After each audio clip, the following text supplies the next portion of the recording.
Praise the lord. మీ అందరికి వందనాలు. చిన్న ప్రార్థన చేసుకొని దేవుని వాక్యాన్ని ధ్యానిద్దాము. మహాపరిశుద్ధుడైన తండ్రి, ఘనమైన దేవునికి వందనాలు, స్తోత్రాలు ప్రభువా.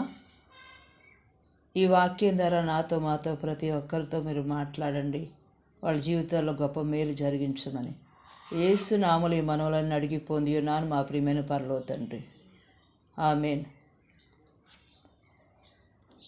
ఇర్మియా గ్రంథము 9వ అధ్యాయము 23వ వచనం.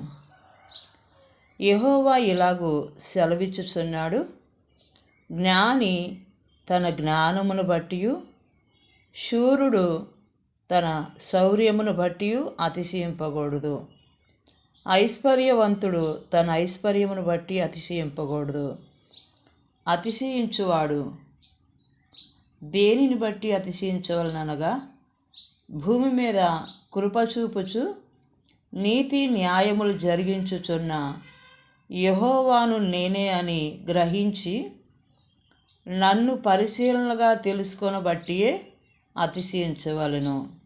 అట్టి వాటిలో నేను ఆనందించువాడనని యెహోవా సెలవిచ్చుచున్నాడు. Praise the lord.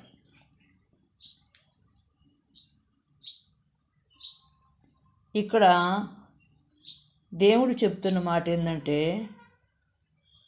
ఒకవేళ జ్ఞాని తనకున్న జ్ఞానాన్ని బట్టి అతిశయిస్తే, నాకు ఇంత జ్ఞానం ఉంది, నా జ్ఞానాన్ని బట్టి నేను అంతా సంపాదించుకున్నాను, నేను చాలా జ్ఞానవంతుణ్ణి అని కనుక అతిశయిస్తే, దాన్ని బట్టి దేవుడికి ఆనందం ఉండదంట.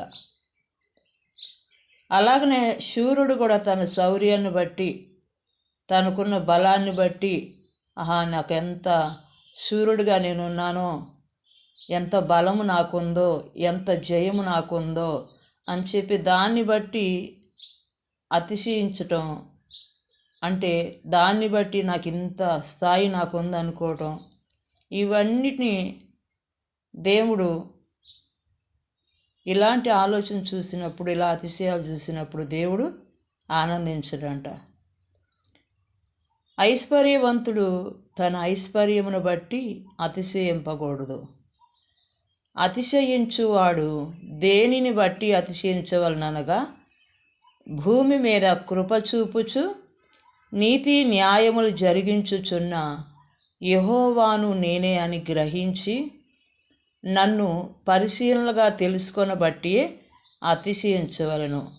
అట్టి వాటిలో నేను ఆనందించువాడినని యెహోవా సెలవిస్తున్నాడు. Praise the Lord. చూడండి, దేవుణ్ణి ఆనందింపజేయాలి. దేవుడు ఏ విషయాల్లో ఆనందిస్తాడో తెలుసుకుంటే దేవుడు ఆనందించే విధంగా మనం జీవించగలుగుతాము. ఇక్కడ దేవుడు అదే అంటున్నాడు, నన్ను పరిశీలనగా తెలుసుకోవాలి. మీరు మీ జ్ఞానాన్ని బట్టి, మీ శౌర్యాన్ని బట్టి, మీకున్న ఐశ్వర్యాన్ని బట్టి మీకు అతిశయాలు కలుగుతున్నాయి, కానీ అసలు ఇచ్చింది ఎవరు? దేవుడు కదా నాకు ఇవన్నీ కలగజేసింది, ఇచ్చింది దేవుడే కదా అని అసలు దేవుణ్ణి పరిశీలనగా తెలుసుకోవాలంట. Praise the lord. దేవుణ్ణి ఎప్పుడైతే తెలుసుకుంటారో, ఇవన్నీ నాకు దేవుడే ఇచ్చాడు కదా అని అంత గొప్ప దేవుడిని కలుగున్నందుకు ఆయన్ని బట్టి అతిశయించినప్పుడు దేవుడు ఆనందిస్తాడంట. ఎందుకంటే నీకు ఇచ్చింది ఎవరో నువ్వు గమనించాలి.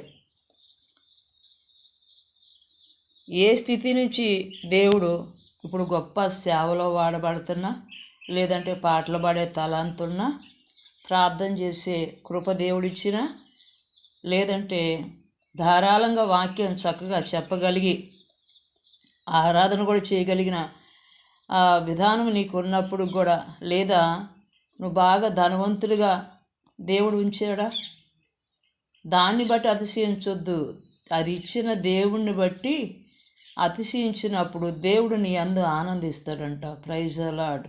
అందుకనే దేవుడు అంటున్నాడు, భూమి మీద కృప చూపుచు నీతి న్యాయములు జరిగించుచున్న యెహోవాను నేనే అని గ్రహించి నన్ను పరిశీలనగా తెలుసుకొనబట్టి అతిశయించవలను. అట్టి వాటిలో నేను ఆనందించువాడినని యెహోవా సెలవిచ్చుచున్నాడు. చూడండి, కొంతమందికి ఐశ్వర్యం రాగానే ఇక దేవుని కంటే ఐశ్వర్యాన్నే ప్రేమిస్తుంటారు. ఆ ఐశ్వర్యాన్ని బట్టి ఒక గొప్ప అతిశయం వల్ల వస్తుంటుంది. ఎందుకంటే ఐశ్వర్యం ఉన్నప్పుడు ఏదైనా చేయగలం కదా, ఏదైనా కొనుక్కోగలం, ఎక్కడికైనా వెళ్ళగలం, ఏదైనా భయం లేకుండా చాలా మాకు పర్వాలేదు ఐశ్వర్యవంతులు అనుకుంటాం. కానీ దాన్ని బట్టి అతిశయం కాదు. దేవుడు ఎన్ని ఇచ్చినా ఇచ్చింది దేవుడు. ఏదన్నా మనకు న్యాయం జరుగుతుందా, అది జరిగిస్తుంది కూడా దేవుడే. అందుకని ఒకవేళ నీతి కలిగి ఉన్నావా నువ్వు, ఆ నీతి నీకు ఇచ్చింది కూడా దేవుడే అండి. దేవుడు కృప చూపకపోతే ఎవ్వరు నీతిమంతులుగా ఉండరు. దేవుడు కృప చూపకపోతే నువ్వు యథార్థవంతులుగా ఉండలేవు. ఒకవేళ యథార్థవంతులుగా నీతివంతులుగా నీతి కలిగి ఉంటున్నావు, అబద్ధం ఆడకుండా యథార్థంగా నువ్వు ఉంటున్నావు అంటే దేవుడు ఇచ్చింది. కొంతమంది మేము యథార్థంగా ఉంటున్నాము, అబద్ధం ఆడము, దాన్ని బట్టి అతిశయించొద్దు. ఏ అతిశయమైనా అది దేవుణ్ణి బట్టి అతిశయించాలి, కానీ నువ్వు దేన్ని బట్టి అతిశయించకూడదని ఇక్కడ దేవుడు చెప్తున్న మాట అన్నమాట. దేవుడు అంటున్నాడు, ఆయనను బట్టి ఆ భూమి మీద కృప చూపుచు నీతి న్యాయములు జరిగించుచున్న యెహోవాను నేనే అని గ్రహించి నన్ను పరిశీలనగా తెలుసుకొని బట్టియే అతిశయించవలను. అట్టి వాటిలో నేను ఆనందించువాడినని యెహోవా సెలవిస్తున్నాడు. కాబట్టి దేవుడు మన యందు ఆనందించాలి అనంటే మనం దేవుడు ఎవరో గ్రహించుకోవాలి, పరిశీలించాలి. దేవుడిని ఎన్నో